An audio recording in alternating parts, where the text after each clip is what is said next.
Shangri-La. Shangri-La is a fictional place described in the 1933 novel Lost Horizon by British author James Hilton. Hilton describes Shangri-La as a mystical, harmonious valley, gently guided from a lamasery enclosed in the western end of the Kunlun Mountains. Shangri-La has become synonymous with any earthly paradise, particularly a mythical Himalayan utopia and enduringly happy land, isolated from the world. In the novel, the people who live at Shangri-La are almost immortal, living hundreds of years beyond the normal lifespan, and only very slowly aging in appearance. In the ancient Tibetan scriptures, the existence of 7 such places are mentioned as Nghe-Beyul Khembalung. Khembalung is one of several beyuls hidden lands similar to Shangri-La believed to have been created by Padmasambhava in the 9th century as idyllic, sacred places of refuge for Buddhists during times of strife. Reinhard, 1978. Etymology. The phrase Shangri-La most likely comes from the Tibetan Zhng, pronounced Shang, a district of Yutsang, north of Tashilhunpo plus Rai, pronounced Rai mountain equals Shang mountain plus L, pronounced Lam mountain pass, which suggests that the area is accessed to or is named by Shang mountain pass. Location. Academic scholars have debunked the myth of Shangri-La and argued that this has less to do with an unexplored place and is more connected to a Western fantasy of the Eastern world. Ancient sources with similar descriptions. In China, the poet Tao Yuanming of the Jin dynasty 266–420 AD described a kind of Shangri-La in his work The Tale of the Peach Blossom Spring Chinese, Tao Hue Yuan Jai.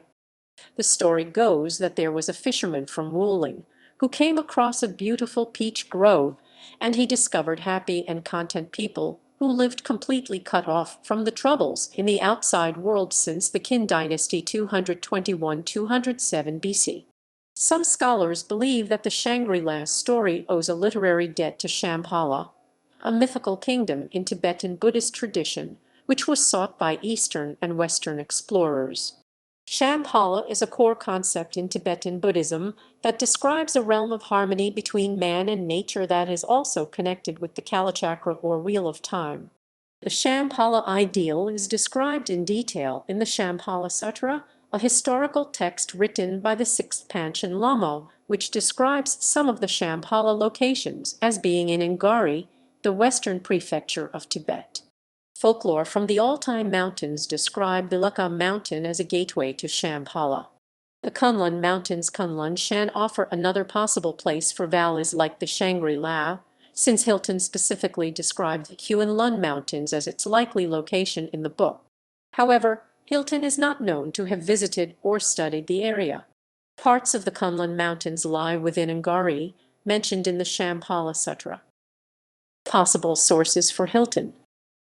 In a New York Times interview in 1936, Hilton states that he used Tibetan material from the British Museum, particularly the travelogue of 2 French priests, Evariste Regis Huck and Joseph Gavitt, to provide the Tibetan cultural and Buddhist spiritual inspiration for Shangri-La. Huck and Gavitt traveled a round trip between Beijing and Lhasa in 1844–1846, on a route more than 250 kilometers, 160 miles north of Yunnan. Their famous travelogue, first published in French in 1850, went through many editions in many languages. A popular condensed translation was published in the United Kingdom in 1928. Current claimants. Hilton visited the Hunza Valley, presently located in the Pakistani-administered territory of Gilgit-Baltistan, close to the China-Pakistan border, a few years before Lost Horizon was published.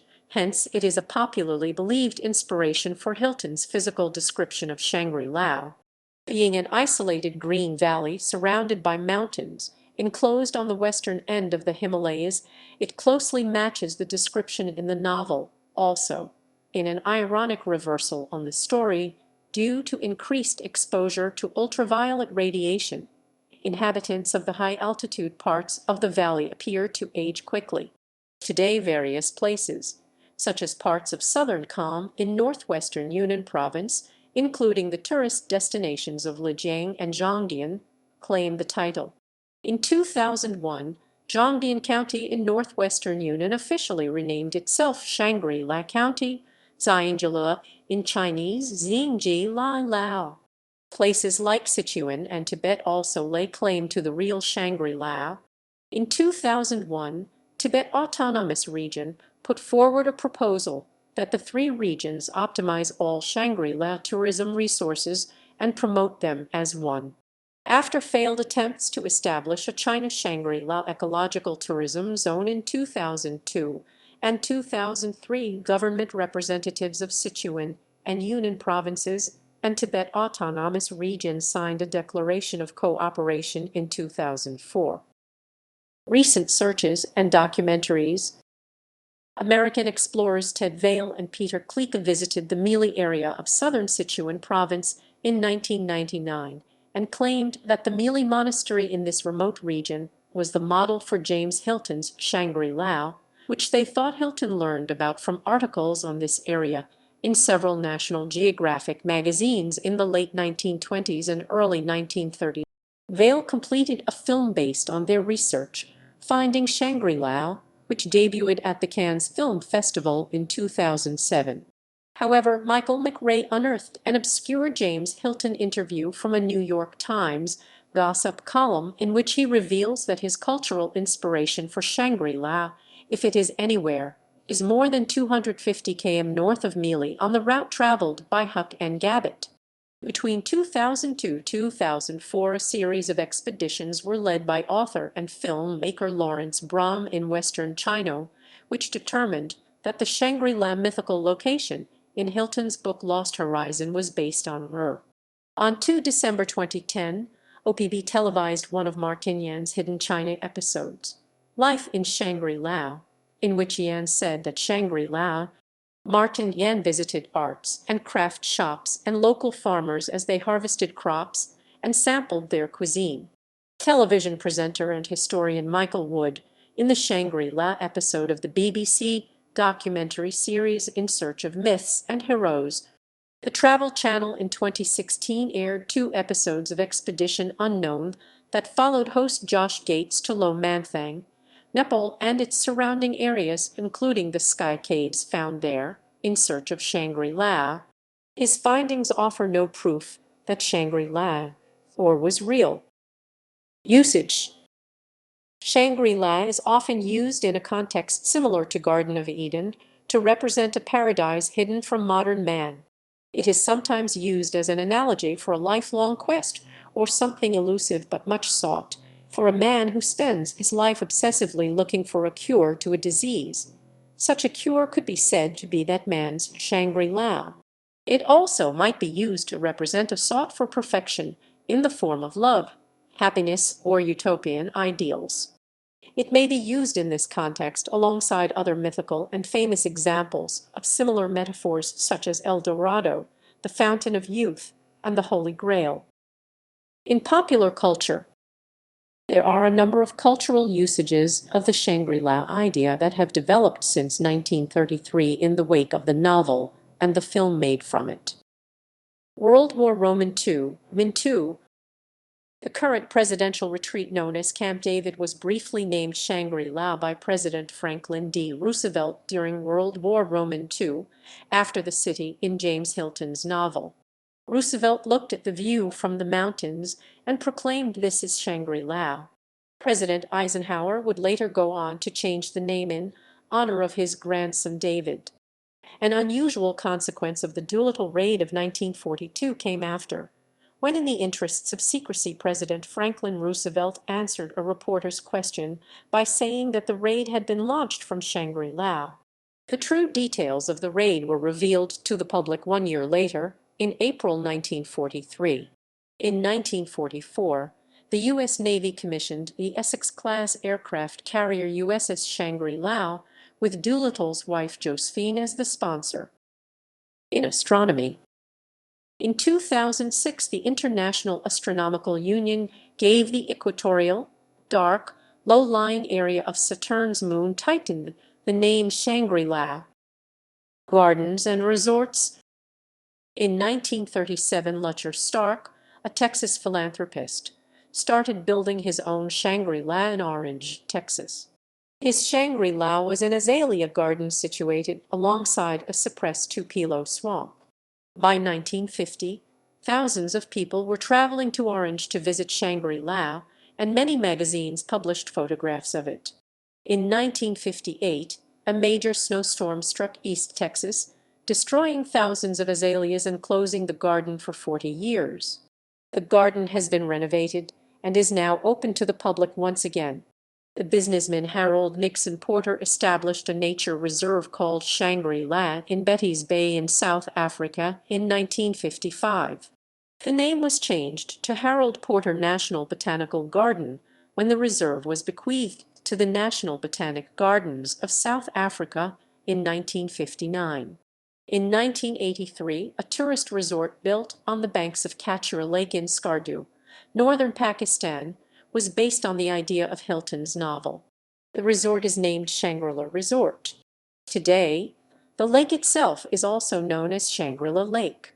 In 1971, Malaysian businessman Robert Kuok founded the luxury hotel chain Shangri-La Hotels and Resorts in Kuala Lumpur, borrowing the name for the sprawling hotel empire, which now spans from Asia to Europe. In film, California's Ojai Valley was the location for the 1937 Frank Capra film Lost Horizon.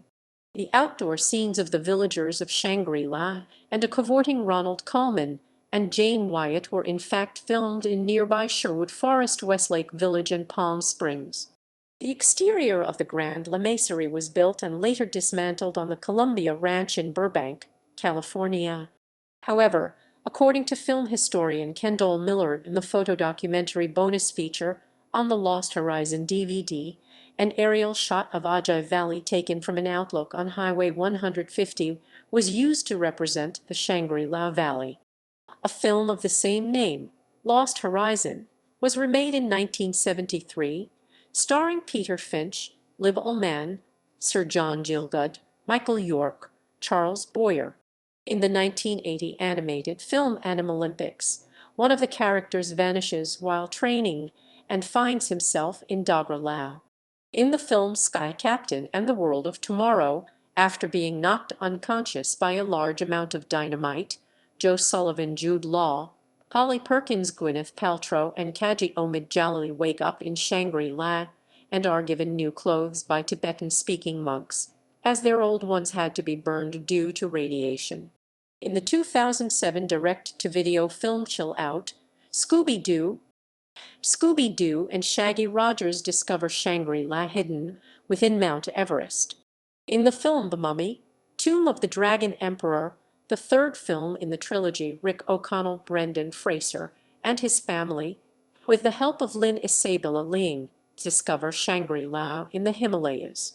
The waters of Shangri-La granted immortality to Lynn and her mothers are Ewan Michelle Yeoh, and later the Dragon Emperor.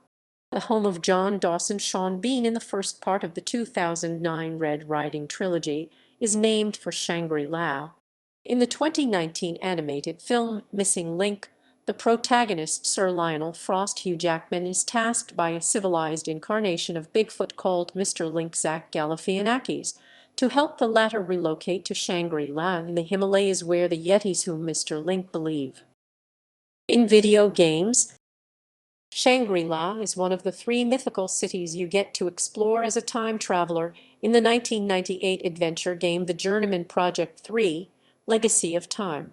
In the 2009 video game Uncharted 2, among thieves the main plot involves the Sintamani Stone, a massive jewel from the fabled city of Shambhala, or Shangri-La. The character, Nathan Drake, refers to the city by both names. The penultimate chapter of the game sees you enter the city. In the 2014 video game Far Cry 4, one of the main missions requires the player to travel to Shangri-La. A downloadable Call of Duty Black Ops Zombies map is named Shangri-La. In the video game series Yakuza, there is a soapland named Shangri-La in the fictional city of Kamurocho. In the 2017 video game Dragon Quest Roman 11, There is a location named Angri-La, a remote settlement in Erdria where monks train their body and spirit seeking enlightenment. Under the guidance of the Grand Master, the young princes of Dundrassel used to train there during 6 years of their youth. In the 2020 video game Paper Mario, The Origami King, one of the main locations is the Shangri Spa, a spa based upon Shangri-La, founded by two ancient toads, Shan and Grai Spa. Its mystical history and life-restoring springs derive from Shangri-La lore. In Unreal Tournament 3, one map is named as Shangri-La. In television, in the television series Doctor Who, a Welsh holiday camp named Shangri-La is used as the main location for the serial Delta and the Bannermen. In the television series Frasier, Niles briefly stays in an apartment complex named Shangri-La after his divorce from Maris. In the penultimate episode of the Disney series Legend of the Three Caballeros, Donald Duck and Daisy Duck are sent to Shangri-La. In the cartoon The Flintstones, Fred and Barney lead some cave boys on a jamboree to Shangri-La Dada, a parody of the Shangri-La name. In literature, Aichi Kami wrote a novel titled Shangri-La 2005. An anime adaptation of the novel was released in 2008. Matthew Bablet authored a French-language dystopian, futuristic graphic novel titled Shangri-La 2016. Kurt Vonnegut referred to Shangri-La in his novel Dead-Dick 1982. In music, Shangri-La 1964 song by Wayne Newton. The Shangri-Las, an American pop girl group from the 1960s whose song leader of the pack went to #1 in late 1964. A track from the Kinks' 1969 album Arthur or the Decline and Fall of the British Empire, also covered by the Mock Turtles, is titled Shangri-La. Led Zeppelin's 1975 song Kashmir references Shangri-La in the lyric My Shangri-La Beneath. The closing track from Electric Light Orchestra's 1976 album A New World record is titled Shangri-La, Angri-La, Angri-La, Angri-La, Angri-La, Angri-La, Angri-La, Angri-La, Angri-La, Angri-La, Angri-La, Angri-La, Angri-La. The second studio album by Katydids is titled Shangri-La. The opening track to Mother Love Bone's debut album, Apple, is titled This Is Shangri-La. Stevie Nicks released a solo album in 2001 titled Trouble in Shangri-La. In 2002, the horrorcore band Insane Clown Posse released their 8th studio album entitled The Wraith, Shangri-La. Shangri-La is also frequently mentioned in the band's songs. The closing track of Granddaddy's album, Just Like the Family Cat, is titled Shangri-La Outro. Stone Temple Pilots' 5th studio album is titled Shangri-La Dee-Da. The 4th solo studio album, by Mark Knopfler, released in 2004, is titled Shangri-La. In the Arctic Monkeys' 2011 song Suck It and See, there is a lyric that references Shangri-La, that is Blue Moon Girls from Once Upon a Shangri-La, Angri-La, Angri-La, Angri-La, Angri-La, Angri-La, Angri-La, Angri-La, Angri-La, Angri-La, Angri-La, Angri-La, Angri-La. The opening track of Ry Cooder's album Chavis Ravine is titled Poor Man's Shangri-La. Oh Shangri-La, 2011 song by John Fratellì from his album Psycho Jukebox. The Japanese idol group EMS released their 18th single titled Shangri-La Shower in 2014 as a promotional song for the PS Vita game Love Live! School Idol Paradise. South Korean boy band VIXX released their 4th mini-album in 2017 titled Shangri-La. It featured the promoting single Shangri-La Daoyongyong/Tao Yuan Jing, Do One Kyung. Ghost of Shangri-La is a song from American songwriter Miles Kennedy's album Year of the Tiger 2018. In 2020, Ed O'Brien, guitarist of Radiohead, released the single Shangri-La from his first solo album, Earth. In the House's 2018 song Fast Talk, there is a lyric that references Shangri-La, that is Shangri-La dealers at the bus stop.